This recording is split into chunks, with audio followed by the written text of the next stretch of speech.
गणेशाय नमः। प्यारे भक्तों, आज आप सभी श्रवण करेंगे भाद्रपद मास की गणेश चौथ की व्रत कथा। श्री पार्वती जी ने पूछा कि हे वत्स, भाद्रपद मास की चतुर्थी को कौन सा व्रत करना चाहिए, सो कहो। श्री गणेश जी ने कहा कि हे माता, भाद्रपद मास की चतुर्थी का व्रत महान पुण्य को देने वाला है। यह सब प्रकार के दुखों से रक्षा करने वाला है।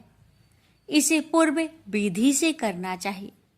मेरे इन विनायक, एकदंत, कृष्ण पिंग, गजानंद, लंबोदर, भालचंद्र, हेरंब, विकट, वक्रतुंड, आखुरथ, विघ्नराज, गणाधीप, 12 नामों से 12 मास तक चंद्रमा के उदय होने पर पूजा करें। अब इस व्रत की कथा का वर्णन करता हूँ, सो सुनो। पुरातन काल में अत्यंत श्रेष्ठ नल नामक राजा था। उसके दमयंती नाम की रानी थी। भाग्यवश राजा और रानी राज्य भ्रष्ट हो गए और अनेकों दुखों से पीड़ित होकर जंगल में विचरण करने लगे। दुख के कारण एक दिन राजा नल अपनी रानी दमयंती को अकेले में सोते छोड़कर चले गए। तब दमयंती ने इस व्रत को किया, जिससे उसे पुनः राजा नल प्राप्त हो गए। पार्वती जी ने पूछा कि हे पुत्र, रानी दमयंती ने इस व्रत को किस विधि से किया, सो कहो। श्री गणेश जी ने कहा कि माता, राजा नल पर जब विपत्ति आई तो सारे राज्य का खजाना खाली हो गया।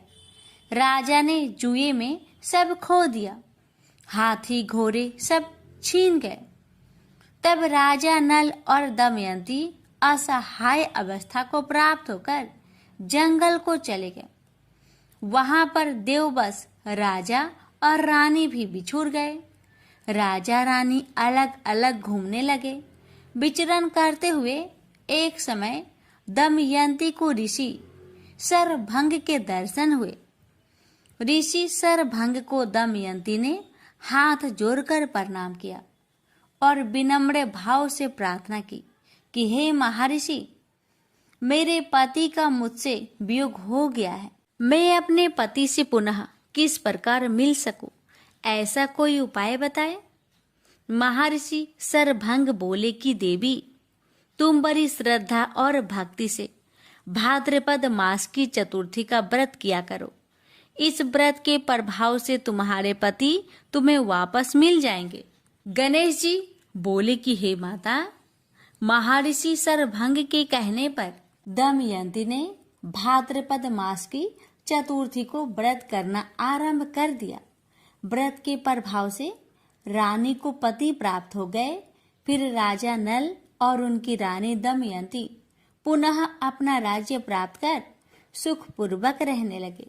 श्री कृष्ण जी ने कहा कि धर्मराज, तुम भी यह व्रत करके गणेश जी की कृपा से अपना राज्य प्राप्त कर सुखपूर्वक रहो।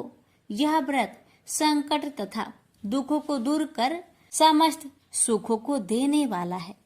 प्रेम से बोलिए गणेश भगवान की जय। नाथ माता की कहानी। एक नगर में एक बूढ़ी माँ रहती थी। वह अपने बेटे की सलामती के लिए 12 महीनों की चौथ का व्रत करती थी। हर चौथ को पानसाड़ी से थोड़ा सा गुड़ और घी लाकर 4 लड्डू बनाती, एक बेटे को देती, एक से पूजा करती, एक हाथ कार के लिए निकालती और एक चांद उगने पर खुद खा लेती थी। एक बार उसका बेटा ताई से मिलने गया। ताई ने बैसाखी चौथ का व्रत रखा था। ताई से पूछा, माँ तो 12 चौथ करती है। ताई बोली, तेरी माँ तेरी कमाई से तरमाल खाने के लिए 12 चौथ करती है। तू परदेश जाए तो वह एक भी चौथ नहीं करेगी।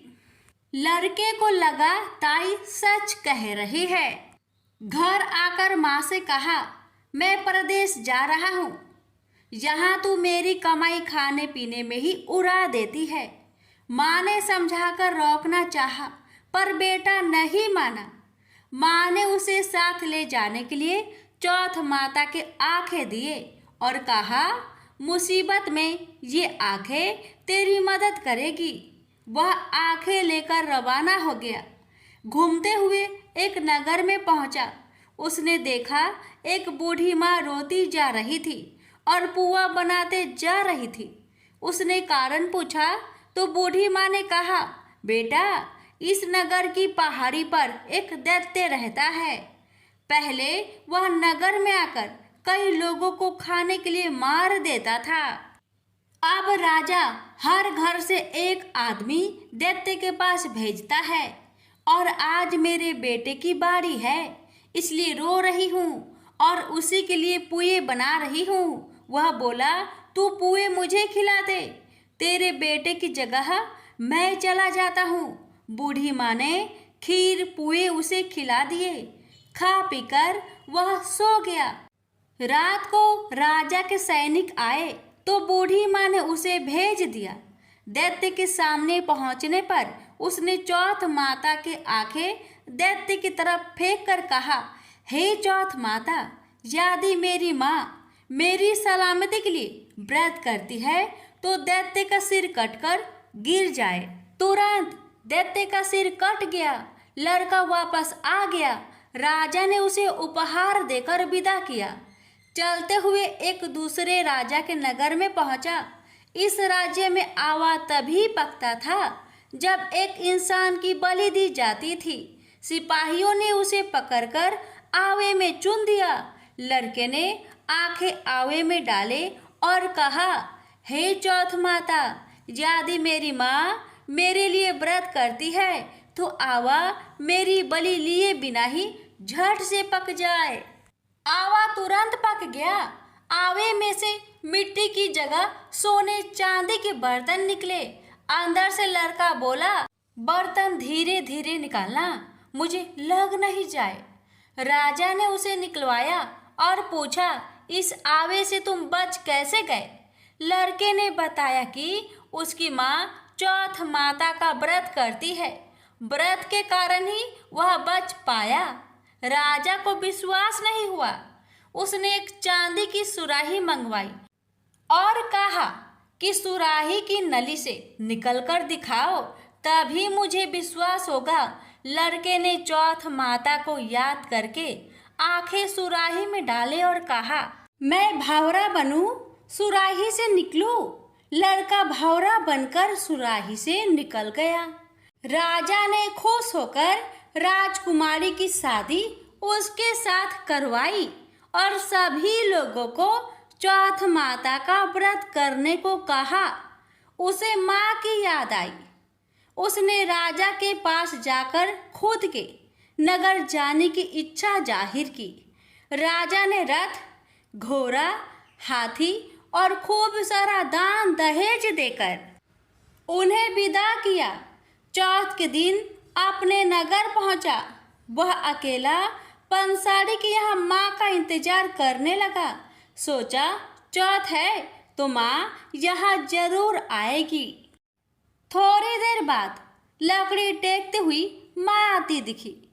उसकी माँ की आंखों में जाले आने के कारण दिखना कम हो गया था। लड़के ने जानबूझकर अपना पैर लकड़ी में लगा दिया। कहने लगा, बल रे पूत काती, मेरे पैर को लगा दी। माँ ने उसे नहीं पहचाना। कहने लगी, भैया, मुझे चाहे कितनी गाली निकालो पर मेरे बेटे को कुछ मत कहना। बेटा माँ के चरणों में गिर पड़ा। कहा, माँ, मैं ही तेरा बेटा हूँ, मुझे माफ कर दो। माँ ने उसे गले से लगा लिया। नगर के लोगों ने विश्वास नहीं किया कि वह उसी का बेटा है। बूढ़ी माँ ने चौथ माता को याद करके कहा, हे चौथ माता, यदि मैं अपने बेटे के लिए व्रत करती हूँ तो मेरे स्तन में दूध भर जाए और उसकी धार मेरे बेटे के मुंह में गिरे। माँ के स्तन से दूध की धार निकलकर बेटे के मुंह में गिरने लगी। लोग चौथ माता की जय जयकार करने लगे। उस नगर के सभी लोग चौथ माता का व्रत करने लगे। हे चौथ माता, जैसे बूढ़ी माँ और उसके बेटे की सहायता की, वैसे हमारी भी करना। कहानी कहने, सुनने और हुक्कार भरने वाले पर कृपा करना। बोलो चौथ माता की जय हो। गणेश जी की कथा। पौराणिक कथा के अनुसार एक समय की बात है कि भगवान विष्णु का विवाह माता लक्ष्मी जी के साथ निश्चित हुआ। विवाह की सभी तैयारी होने लगी। सभी देवी देवताओं को निमंत्रण भेजे गए, लेकिन भूलवश गणेश जी को निमंत्रण देना रह गया था। इधर भगवान विष्णु की बारात जाने का समय आ चुका था। सभी देवता अपनी पत्नियों के साथ विवाह समारोह में शामिल होने को आए, परंतु सभी देवी देवताओं ने देखा कि गणेश जी कहीं दिखाई नहीं दे रहे हैं। तब उन सभी ने आपस में चर्चा की, क्या गणेश जी को नहीं न्योता दिया गया या गणेश जी ही नहीं आए हैं। सभी को इस बात पर बहुत आश्चर्य हुआ। इस बात पर उन सभी ने विष्णु भगवान से ही इसका कारण पूछा। विष्णु भगवान से पूछने पर उन्होंने कहा कि हमने गणेश जी के पिता भोलेनाथ, महादेव और माता पार्वती को न्योता भेजा था। यदि गणेश जी अपने पिता के साथ आना चाहते तो आ जाते। अलग से उन्हें न्योता देने की कोई आवश्यकता भी नहीं थी। दूसरी बात यह है, उनको खाने में 1.25 मन मूंग, 1.25 मन चावल, 1.25 मन घी और 1.25 मन लड्डू का भोजन चाहिए। यदि गणेश जी नहीं आएंगे तो कोई बात नहीं, दूसरे के घर जाकर इतना सारा खाना पीना अच्छा भी नहीं लगता। इतना वार्ता कर ही रहे थे कि किसी एक ने सुझाव दिया, यदि गणेश जी आते तो उनको द्वारपाल बनाकर बैठा सकते थे कि आप घर की याद रखना। आप तो चूहे पर बैठकर धीरे धीरे चलोगे तो बारात में बहुत पीछे रह जाओगे। यह सुझाव सबको पसंद आ गया, तो फिर विष्णु भगवान ने भी अपनी सहमति दे दी। तब गणेश जी को निमंत्रण देकर आमंत्रित किया और उनको समझा बुझाकर घर की रखवाली करने को बैठा दिया गया। बारात चल दी। तब नारद जी ने देखा कि गणेश जी तो दरवाजे पर ही बैठे हुए हैं, तो वे गणेश जी के पास गए और रुकने का कारण पूछा। गणेश जी कहने लगे कि विष्णु भगवान ने मेरा बहुत अपमान किया है। नारद जी ने कहा कि आप अपनी मूषक सेना आगे भेज दो तो वह रास्ता खोद देगी, जिससे उनके वाहन धरती में धंस जाएंगे। तब आपको सम्मान पूर्वक बुलाना पड़ेगा। अब तो गणेश जी ने अपनी मूषक सेना को आदेश दिया, जाओ, और सेना ने जमीन पोली कर दी। जब बारात वहां से निकली तो रथों के पहिए धरती में धंसने लगी। आप कोशिश की परंतु पहिए नहीं निकले। सभी ने अपने अपने उपाय किए, परंतु पहिए तो नहीं निकले, बल्कि जगह जगह से टूटने लगे।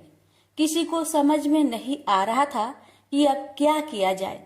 तब तो नारद जी ने आकर कहा, आप लोगों ने गणेश जी का अपमान किया, जिस कारण यह विघ्न आ रहे हैं। यदि उन्हें मनाकर लाया जाए तो आपका कार्य सिद्ध हो सकता है और यह संकट टल सकता है। शंकर भगवान ने अपने दूत नंदी को भेजा और वे गणेश जी को लेकर आए। गणेश जी का आदर सम्मान के साथ पूजन किया गया। फिर रथ के पहिए निकलने लगे और यह संकट टल गया। अब रथ के पहिए निकल तो गए, परंतु वे टूट फूट गए थे, तो उन्हें सुधारे कौन। पास के खेत में एक खाती काम कर रहा था। उसे बुलाया गया। खाती अपना कार्य करने से पहले श्री गणेशाय नमः कहकर गणेश जी की वंदना मन ही मन करने लगा। देखते ही देखते खाती ने सभी पहियों को ठीक कर दिया। तब खाती कहने लगा कि हे देवताओं, आपने सर्वप्रथम गणेश जी को नहीं मनाया होगा और न ही उनकी पूजन की होगी, इसलिए तो आपके साथ यह संकट आया है। मैं तो मूर्ख अज्ञानी हूँ, फिर भी पहले गणेश जी को पूजते हैं उनका ध्यान करते हैं। आप लोग तो देवगण हैं, फिर भी आप गणेश जी को कैसे भूल गए? अब आप लोग भगवान श्री गणेश जी की जय बोलकर जाए तो आपके सब काम बन जाएंगे और कोई संकट भी नहीं आएगा। ऐसा कहते हुए बारात वहां से चल दी और विष्णु भगवान का लक्ष्मी जी के साथ विवाह संपन्न करा के सभी सकुशल घर लौट आए। हे गणेश जी महाराज, आपने विष्णु को जैसा कारज सरियो ऐसा कारज सबको सिद्ध करिजो। बोलिए गजानन भगवान की जय।